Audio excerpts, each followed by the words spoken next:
Our next guest on the Any Given Run Day podcast is a performance nutritionist and nutritionist for Wicklow GAA, UKAD, Clean Sport Advisor, and founder of Halo Nutrition, Leah Headon. Welcome to this week's episode of the Any Given Run Day podcast. How are you getting on? Not too bad. Thanks so much for having me, lads. Sean's from Wicklow, and he doesn't know a lot about nutrition. Is it filtering down to the local population? Because there's a man who needs a lot of help. We don't know much about GAA either on my head, so... I just see opportunity here. Yeah, you are very welcome to the podcast this week. And as we start every episode, before we get into the nutritional side of things, we would like to know a little bit about you. Where did you get into sport? Why choose performance nutrition? And what is it you do for fun yourself? Yeah, I guess my path to performance nutrition wasn't straight by any means, shape or form. I actually ended up studying communication studies in college, so it was very much radio, TV, photography. Very much ignored who I was as a person when I went down choosing my career path. My whole life from such a young age, like my mum used to have to put chairs on tables to stop me climbing on things. I'd be bouncing on trampolines left, right and centre. Anything I could do to move, I'd do it. I still do. Much to the annoyance of many people around me. But well, your mum must hate putting the chairs on the kitchen table still.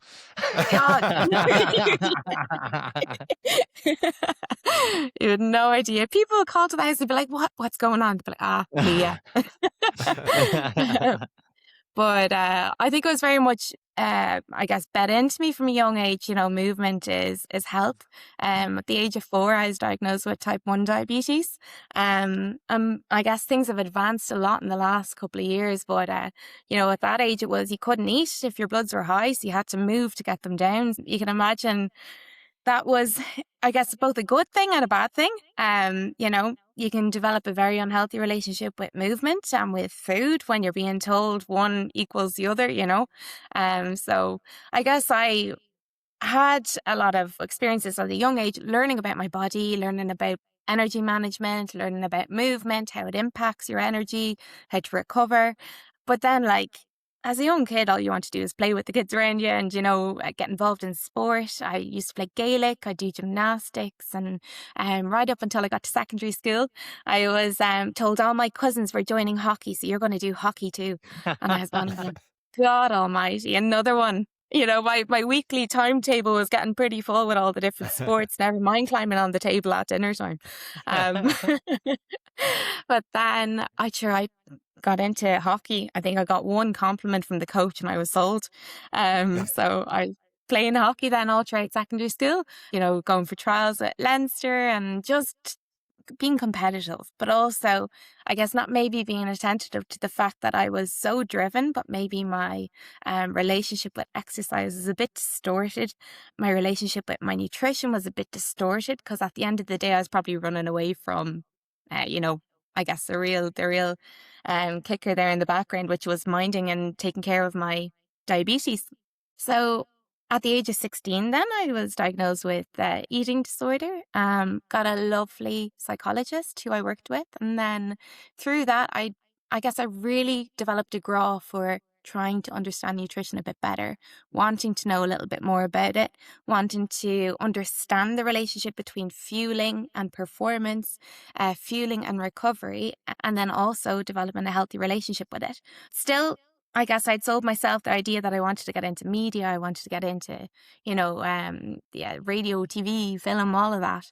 But sure, I spent most of my course in the gym.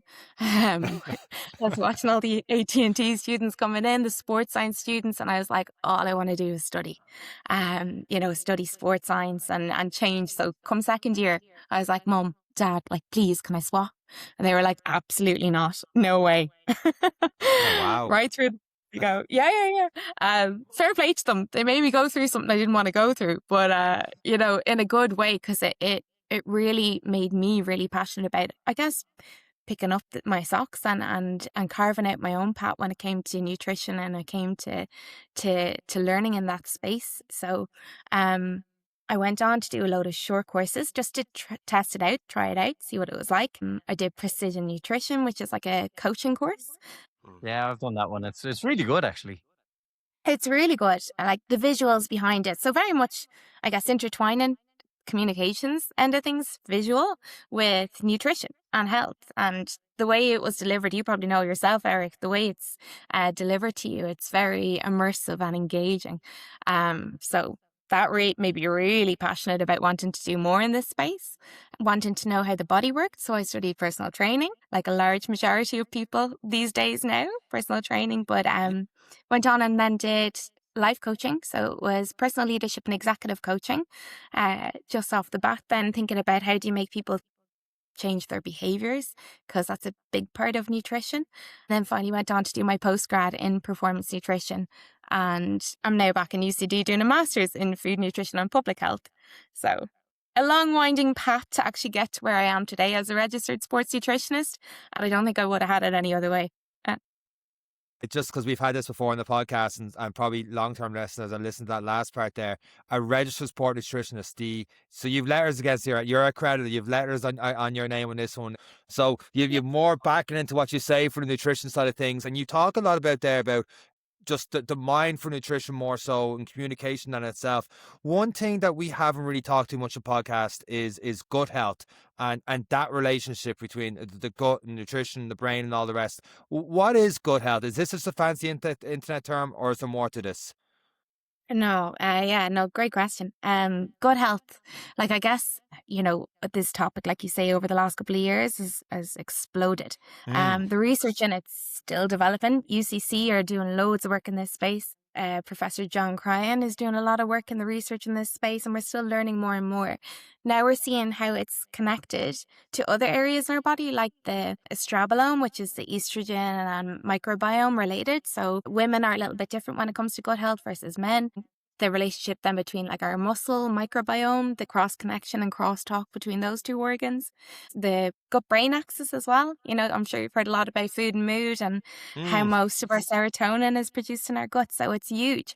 But now we're really starting to see, I guess, the benefits to athletes when it comes to looking after their gut health and being a niche population in terms of physical stress on their gut. The difference between the types of sports as well, like consuming foods on the bike is very different to consuming foods when you're running. The jostling and the impact then on digestion. The use of painkillers, especially if people are, suffering with an injury and then going on to try and train through that and get through their training, and then ending up with things called leaky gut, as we say, which is where, you get a little bit more inflammation and GI disturbances and stress. I think it's something like 30 to 70% of athletes suffer with some sort of GI stress. So it's a huge topic, and there's so many different corners to it as well. Yeah. Where do you start that one to go That through was it? my question. Where do you start? So if we're sitting down, and I hope I'm not taking away from Sean, but a lot of No. people, and I'm asking this from not researching, I'm thinking, first of all, how do is there a checklist that we can put in front of me and I can go, okay, maybe I need to look at this, or maybe I didn't consider. Is there like not a 5-point plan, or but a couple of things that you need to look at with yourself and what you're doing, or maybe some key symptoms that these 30 to 70% of people are seeing that I now need to go, maybe I'm one of them. Yeah. I guess like leaving out, say, intolerances and allergies, things that we would know. Maybe you've been diagnosed with IBS or with Crohn's disease and you have gone through the clinical path. If you're noticing, I guess, keeping a checklist diary in and around your training, and you're noticing symptoms showing up in and around your training, maybe it's the nutrition that you're going into your training with. Or if you're noticing, particularly during high stress times, that you do get more gas or bloating or diarrhea or whatever it is, if you're noticing those symptoms, it's worth keeping a diary and tracking that over a period of time and trying to see if there's a cross correlation between acute interventions and then the impact that's having on your digestion. I think one thing that we all suffer with is eating on the go, eating too fast, not focusing on what we're eating. Yep. I'm like a Labrador. I'm telling you can't stop me. Yeah. Really. It's for all the world, like being in a meeting, but also being on your phone and like trying to absorb the information that the speaker is given to you in the meeting, but you're also, talking to somebody else on the phone. Your gut, your brain, they're so interconnected that when you're actually visually taking in the information from the food you're consuming, that's preparing your gut for the digestion and the absorption of those nutrients. So slowing down and being more mindful at those meals, easier said than done, but if you can practice it, and make it a habit and something that you honor, particularly if you do suffer with gut issues or problems in that space, that's a really, really important kind of behavioral tool to look at. From a nutritional point of view, I'm sure you've heard of all probiotics and, this supplement and that supplement and this, that, and the other. And there is research to say that, like, I guess the probiotics in some cases help, and others it can actually make things 10 times worse. You're introducing these strains of, gut bacteria that can actually end up causing dysbiosis, so an imbalance in the different varieties of microbes that are in your gut. There's thousands of species.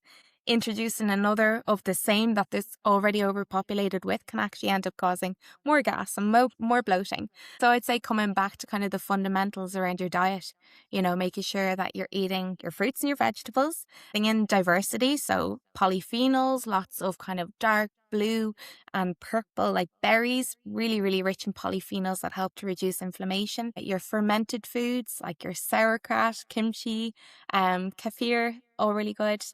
Some of those yogurts, those live yogurts that are enriched with probiotics as well, really, really good for your gut health. So simply kind of trying to diversify and increase the variety at your meals is a good way of improving and supporting your gut health.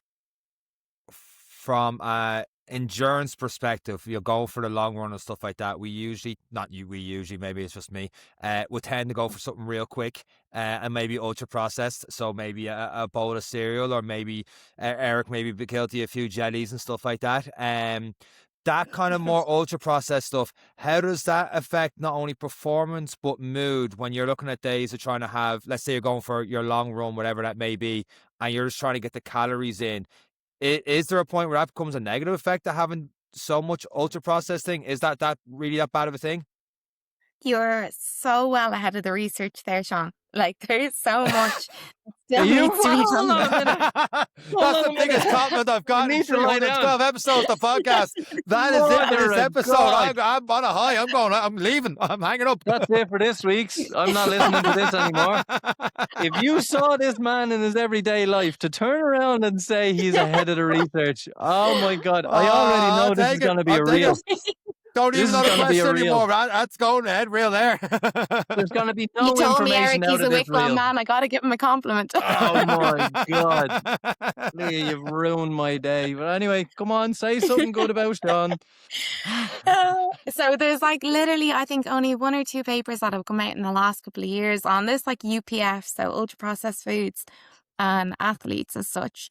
And I think this is like I say, a space where there's so much more research to be done in terms of the long-term health impacts on your overall digestion, your metabolic health, your blood glucose regulation, your cholesterol levels, all of this off the back of UPFs. So like when we talk about UPFs, ultra processed foods, them being things that have additives added to them, so like high fat, high salt, high sugar, but also emulsifiers and different stabilizers, and all of that will be considered ultra processed food. So it's not like you're going to be able to make them up in the kitchen too early. Now, in the context of an athlete's diet and their performing, we think about blood flow to the gut. It's reduced, it's shuttled out to work in muscles, thermoregulation. So our digestive capacity is somewhat reduced. So we need things that digest fast and quick, absorbed quickly across the small intestine into the bloodstream and fuel those sessions. However, there are times where still the amount we've consumed still sits in our GI system after we finished exercising. So the ill effects of those, I guess, remaining contents in the gut can actually start to cause some issues in terms of our metabolic health, according to the research that we have to date. There could be more research down the line to contradict that, or, to give us a different outcome. But things that have been shown are things like increased inflammation, increased resting glucose levels. Some endurance athletes showing up with pre-diabetes. So that's where their baseline glucose level is just a little bit higher than desirable. And that impacts on overall cardiovascular health there too. So yeah, it's context specific where and when possible, trying to go as natural as you can, if possible. I hate telling anybody what to do, but just in terms of overall long-term metabolic health, going for things like dried fruit, going for, your bananas and your regular kind of dates and things like that as well in terms of fueling sessions, where and if possible. Obviously, if you're going into ultra endurance and we're looking to get in as much carbohydrate as we can for as long as possible, you are probably going to have to start supplementing with your gels or your, your mixes, your dual sources of glucose and fructose carb sources there. But just, being mindful of it. And then obviously on the days where you're not training, really upping your overall prebiotics and your good healthy foods to support recovery there if you can. Yeah. So saying that could actually scare me into being like, am I really chewing all these gels? But obviously they work. The sugar hit works, the caffeine hit works. How do we manage it? Because even now, we would say as part of your training, and a lot of the advice is practice with the gels before the race day and practice with this. How do you take the fear out of, if I use these gels and I do 4 marathons a year, I'm screwed. I'm putting myself on a trajectory of bad health, bad gut health, and you're not setting yourself up too well for all the reasons you've just said. How do we manage, I suppose, the necessity and take away some of the fear and kind of recognize that we're fueling the jet for this very specific purpose? And how do you manage it? That's a great question, Eric. And the last thing I want to hear is anybody ever feeling scared around foods. Like I say, you get scared, nervous system goes into stress, and then you're going to get the ill effects of any kind of foods you're eating, healthy or not healthy. So, in terms of managing, I guess, ultra processed foods or sports foods in and around competition windows, I guess being really specific, like looking at your training plan, knowing what your key sessions are, practicing your fueling on those key sessions at high intensity rates, making sure that you're using those fuel sources for those sessions that are going to demand them the most, right? You've got a low aerobic run, like a low volume, easy run. You're not going to be needing to shuttle down a load of gels or needing to drink, Yeah. your Morton mixes or your hydrofuels or whatever it is. But for those key sessions in the context of your whole year, like it's very minute, so it's not going to have the impact, that consuming them daily, day in, day out would have. And especially if you're not exercising. But yeah, I'd say definitely that would be kind of my approach to take with it. But again, I'm going to lean on the research as it continues to evolve and grow. But main thing is no fear, not to be scared, just to be informed and intentional with your fueling. So now we're not scared. We're fueling more. It is just after Christmas, and I fueled with that cereal's filled with Baileys over the Christmas. So I've put on a few kilos to say the least on that one. Few. But this beard's coming up a lot right now. So what I want to do is I want to get back running more. So I want to go 3-4 times a week running. I'm gone from little to a lot more running. I want to fuel those runs as well, but I don't want to fuel too much, Leah, because I want to lose a few kilos. But I need to fuel for it. But I want to lose weight, and a lot of people are in that dilemma right now. And I'm assuming when you do like pre-season training with Wicklow GAA, that like they might a couple of months off, they're not as active, so they may put on a few pounds. But at the same time, pre-season is pretty much, well, back in the day was here's a football, you're not seeing it for 6 weeks, you're going for runs and more runs and 5k trials and all the rest. How do you balance that, wanting to lose that bit of weight even though we're told not to, fueling? How do you work that? Yeah. In terms of weight loss and performance, we always say try and target your weight loss, your body and I'm going to say weight loss, fat loss more than weight loss in the off season, right? That's the best time where demands aren't too high on the body. I'm pushing that maximally out to the early preseason. If you find yourself in the second half of preseason wanting to recomp or lose that body fat percentage, you've probably left it a little bit too late and too far into entering into the competition season without, I guess, posing a risk to injury, immunity, overall power output, your endurance capacity. But I will say that you can be intentional and focused on doing it around in a specific, I guess, modified way. So looking at a moderate calorie, first of all, finding your baseline. Then looking at kind of a moderate calorie reduction, so 200 to 300 calories per day. Again, looking at your week and identifying your key sessions in the week. communicating with your coach and identifying which ones you're looking to get the most output and adaptation from. Fueling really intentionally in and around those, looking at your pre-performance, mid-performance, post-performance fueling, and having that nailed and down to a T. And then in your recovery days or your rest days, again, going back to high quality foods, making sure that they're filling high in fiber, high in healthy fats, high in protein, particularly in I guess, a calorie deficit state. You're trying to keep your protein high to make sure that you're staying satiated, so staying full, satisfied from your meals, supporting your recovery, and maintaining as much lean mass as possible to support your overall metabolic weight as you continue to drop a little bit of body fat. So that would be the approach I kind of take with it. In terms of what that might look like, I guess being mindful around your meals, making sure that you're planning them, that you're eating every 3 to 4 hours. The reason being is our food takes a little bit of time to digest. And if your blood sugars dip down too low because you've left it too long without eating, what ends up happening is your glucose stores in your muscles starts to kick energy out into the bloodstream, right? So you start to break down your glycogen, you break down your lean muscle tissue. So overall, you're going to end up continuing to stay at the same body fat percentage level, feeling hungry, reaching for those quick, convenient, high sugar or high fat foods that give you quick energy. So eating regularly, eating intentionally, eating with high quality foods on those rest days, and then fueling those key sessions is the approach I would suggest. Yeah.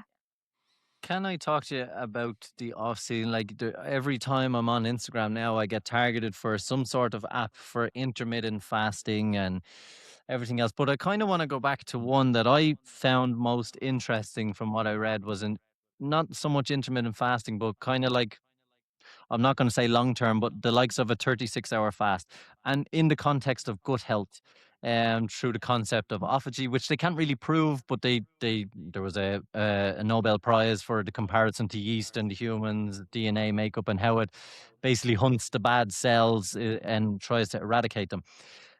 How do you feel about sessions like a 36-hour fast? And now I'm not saying when you're in peak performance time, etc., probably on a slower day, or how do you people avoid it? Like intermittent fasting is calorie restriction. It's not, you're giving yourself a window, and a lot of people, when they've only 4 hours to eat, there's only so much you can eat. But when you go longer term, what's your thoughts on that, and what's the research saying to you, and the advice you would give people who are interested in it? Intermittent fasting is like still one of the most popular topics. People are still, I feel like it's like, those magazines back in the day and it would have like, get your bikini body. Now it's like, do your Yeah, intermittent yeah, fasting. Like yeah. everyone wants to know about it.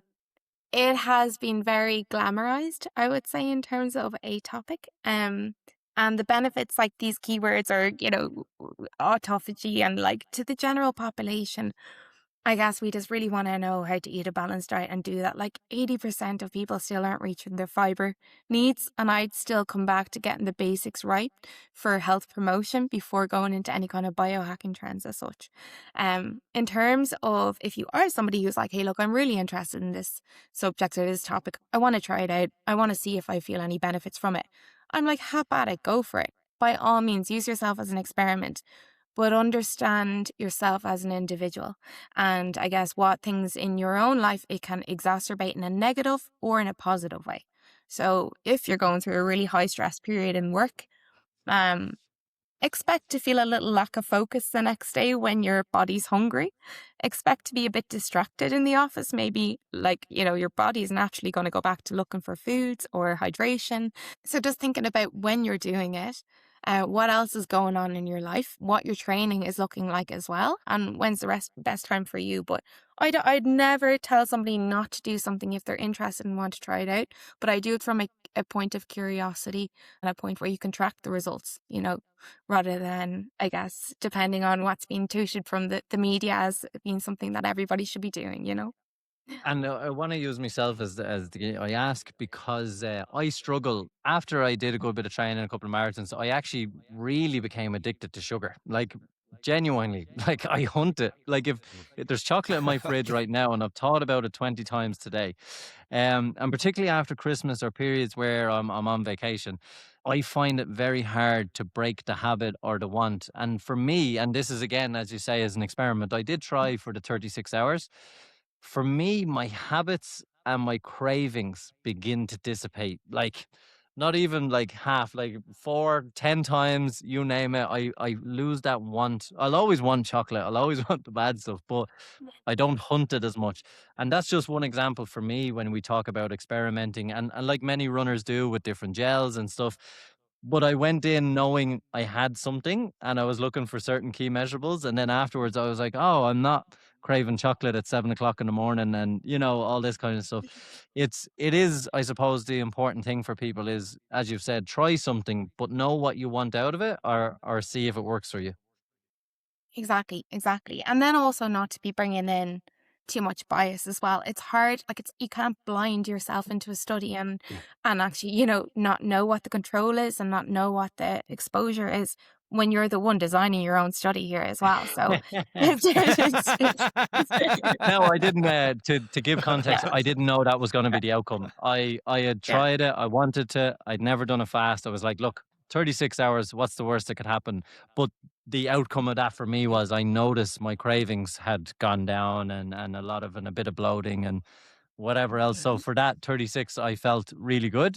And afterwards for the week following as well. But and again, it's a calorie restriction element. It's everything else. But yeah, it was for all those who are trying out. We are guinea pigs. Sean is ahead of the studies, but I'm still doing what was there 2 years ago. yeah. No, that's fair. That's fair. Like it's natural as endurance athletes that like we will crave sugar. Our body is running on carbohydrates as our main fuel source. So we're naturally going to be looking for it because that's what our body's used to metabolizing. Whereas if you go the complete opposite way and go like low carb, high fat, your body's capacity to digest and absorb carbohydrates is somewhat limited. And therefore your cravings won't be as rich for that fuel source because your body prefers to use, high fat sources as its fuel source. In terms of like then performance, the impact, your sprint capacity will be impacted by that because you need that quick turnover, your power output, and then maybe your long-term impact will be impacted by that if you are going to be following a low carb, high fat diet. But in terms of like cravings and like you say, the hunt for sugar as such, definitely like, yeah, restricting your that gives your body a little bit of a chance to reset. Our natural insulin levels, that's a hormone that's produced in response to sugar intake. Our natural insulin levels, I guess, production of insulin at a baseline would be reduced when you're not introducing carbohydrates where it's going to have to shuttle that out. So it is, but again, it's sustainability. Like, did you reintroduce sugar back into your diet then? Oh Following no, that? like it's as soon as it's done, it's business as usual, and it's I have my rice and I have my whatever. It's just it's like honestly, like I'd be eating like chicken and rice, thinking Yeah, there's chocolate there though. The chocolate I could probably have chocolate before this, during this, and after this. Like it to a point where it's frustrating. But yeah, yeah, no, it's as in it's not a case of that's it. I'm not eating for a week. It's a case of okay, that's that done, and I can move on with a bit more discipline, I suppose, is yeah. the element of it. Yeah, I personally find the psychology end of it really interesting because like we go back to cavemen times and what like nobody wants to be running for hours looking for something to hunt down to eat, So it's what's the quickest source of energy we can get? And normally that is carbohydrates like sugar because it's straight into our bloodstream, straight spikes the blood glucose levels. So it's like when we are tired or if we're going through a really tough time, like we're trying to get through a big assignment or, a load of things on our plate we got to get done. Sometimes we can procrastinate by eating sugar because it's like it's the easiest, I guess, reward we can get in the moment.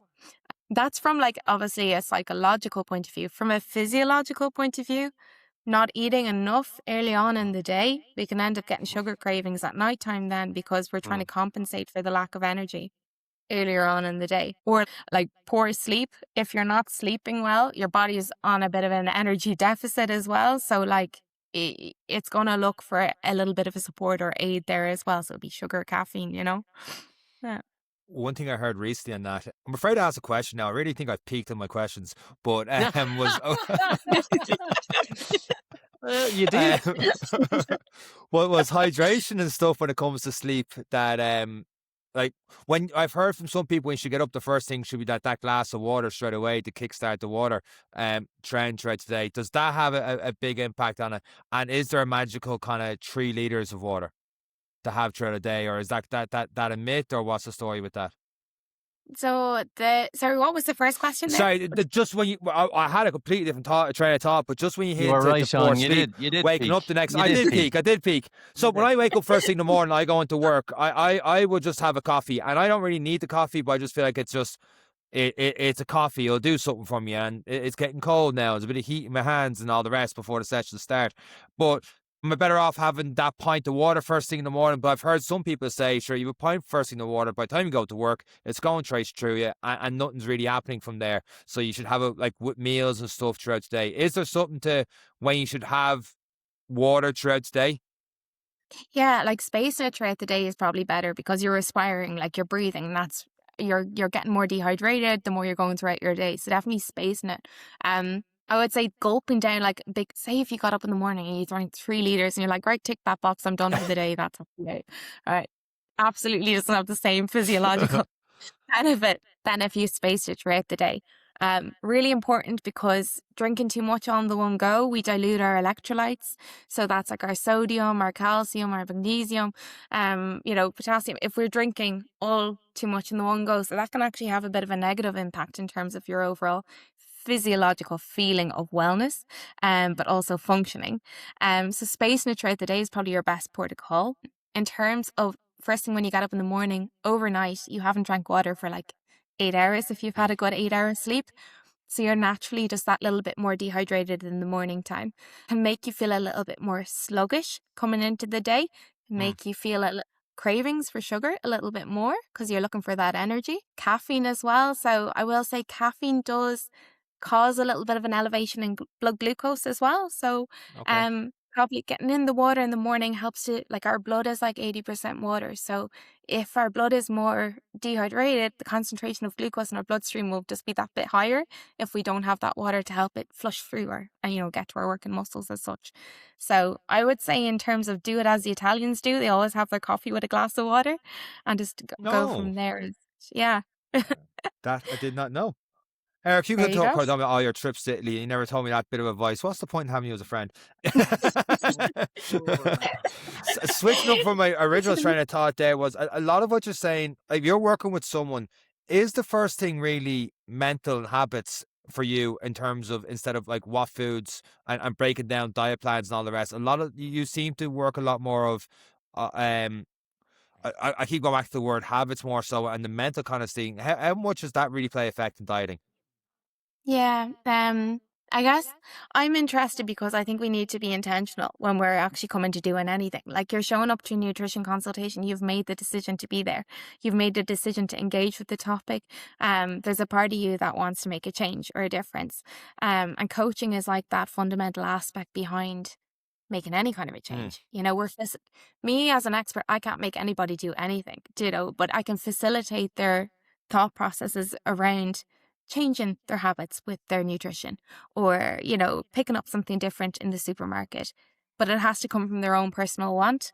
And I think like we can have as much sports science and sports nutrition science out there the world can offer. But Mm. without actually knowing why somebody's doing it, how it fits in with them on an individual level, what their own personal lifestyle looks like, and what the outcome they want to get from it is, it's really important then I think for them to approach it from a behavioral point of view before even looking at, you know, even buying anything or putting anything in place. But yeah, that's kind of the approach I like to take with it. Because I think in terms of longevity, understanding and being able to pull from that toolbox down the line again when they get stuck into the same situation. Like I always say, when someone leaves me, I want them to have left me forever. Because I'm like, if they come back to me, I haven't done a good job, have I? Because I haven't like facilitated their Mm. ability to work with the habits and behaviors that we hopefully can co-create together as such.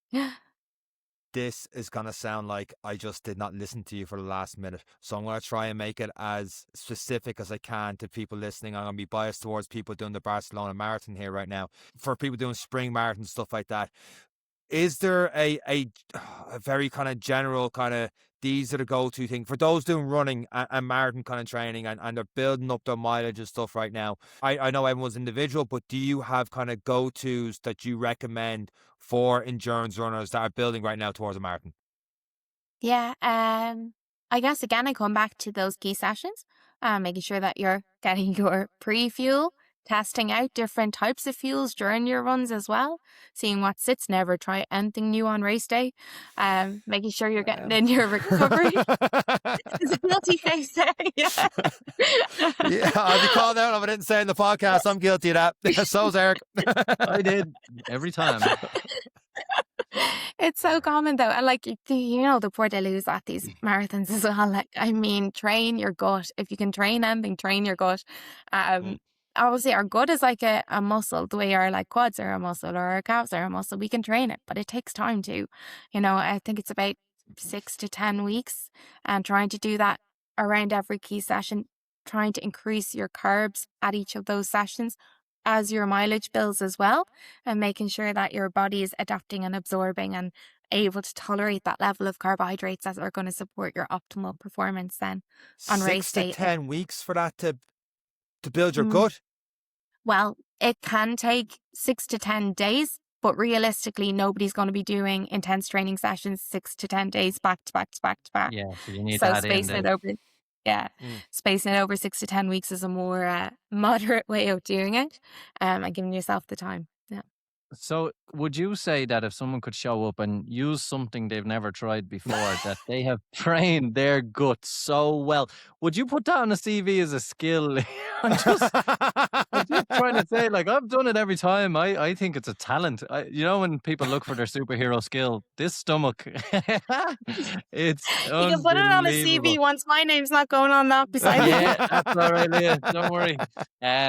When people are looking in, and we touched on caffeine a little bit, and as you correctly said, we train the gut, we train, and in particular you mentioned earlier, and to highlight to people, it's training your gut when your heart rate is working, when your body has reduced the fuel. You're not just sitting on the couch, you're working hard. Because a lot of people are saying, I'm okay when I'm taking on board my sugars when I'm on the easy run.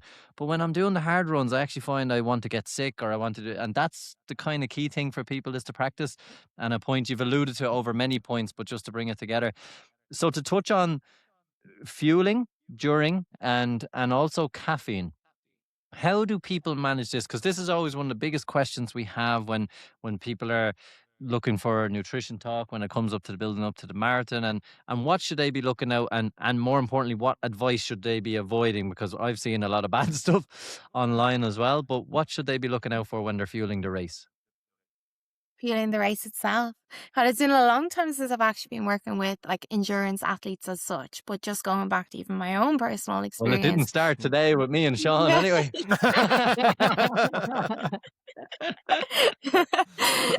I think, again, going back to what's the fuel source you're using, right? So with marathons, obviously, a large part of that is going to depend on your carbohydrate intake. Every kind of 20 minutes, every 5K, getting in your kind of 20 to 30 grams of carbohydrates, wherein if you can, starting early in the race rather than too late into the race. Even like if you're like, I'm grand, I'm fresh legs after 5K, still making sure that you're staying attentive to the plan. It will definitely save you miles and time at the end. So starting early, again, working up to that 20 to 30 grams of carbohydrates, you know, every kind of 5K as such will be a good kind of goal, I would be saying, to reach. You're trying to get to about 60 grams per hour. So depending on your finish time, and obviously if you're looking for a quicker or faster finish time, that will be about, you know, it could even go up to 75 to 90 grams per hour there as well. Looking at, again, your pre-race nutrition, so practicing the meal you're going to be consuming 3 to 4 hours ahead of that as well is really, really important. You know, I know if you're traveling for a marathon, scoping out the local restaurants, scoping out, I guess, the local supermarkets, I would always try and advocate for preparing your own pre-race meal rather than going out for it, because of safety, food safety. You don't want to be getting food poisoning in the middle of your race. Caffeine as well. Caffeine takes about 60 minutes to get into your bloodstream. So you want to time it accordingly, right? If you're using gum, it's a lot quicker. Caffeine gum takes about 20 minutes. So you have to chew for about 5 minutes. Can be quite good in a marathon as well, because you're getting the fluid in your mouth. Your mouth can get quite dry when you're running for that long as well. So that kind of keeps your saliva production going. But caffeine gum, about 20 minutes to get into the bloodstream. Caffeine tablets, caffeine gels, caffeine drinks, about 60 minutes. Okay, so timing that 1 hour. accordingly. So, yeah, Wow. yeah. Yeah. So 1 hour beforehand. So if you're thinking, okay, if you've practiced your long runs and you know you can feel the legs going a little bit after a certain length of time, try and work 60 minutes back from that and look at getting your caffeine in then. But a large part of that will come down to your fueling as well. If you're getting very, very tired beyond what you'd expect to be, your heart rate's starting to climb, making sure that you've practiced your fueling and tried that out in your long runs as well. Recovery as well. Just 30 minutes after your long run, say in your training or any training that you're doing kind of key sessions around, within that 30-minute post finishing, making sure that you're getting in a source of carbohydrates and a source of protein. Okay. Speeds up your recovery processes. And also the carbohydrates within that 30 minutes are absorbed much quicker than if you delayed them. Right. So you kind of there's a science behind it. It's your non-insulin dependent pathway of glucose absorption. So the quicker you can get it in, the better your recovery is going to be. Leah, is that there used to be an old bodybuilding thing on back to those old magazines where that was the case for protein, a 30-minute anabolic window. And then I was like, no, it's not a thing. And then it is a thing. Like everything in nutrition, or what you hear online goes in waves. Is that the same for protein or is it just carbs? It's carbs, really. Okay. Okay. But carbs and protein digested together, again, the two of them both support recovery. So if you're doing one, why not do both? Right? Yeah.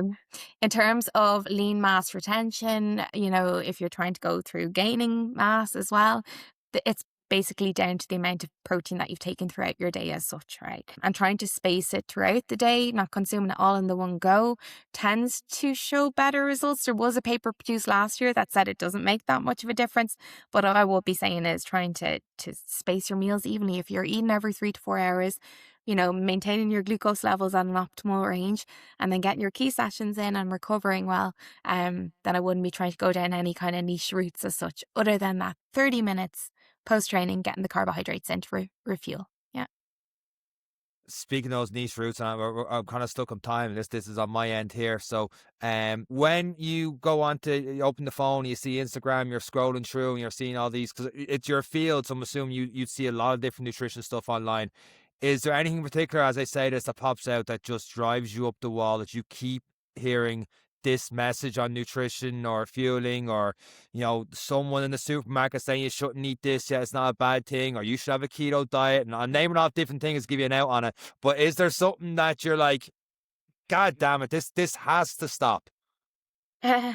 There is, obviously, like I say, I go back to trying to not fear food, work on your relationship with food, and this obsession with clean foods and reading labels in the supermarket. I'm all about being informed. I'm all about being educated.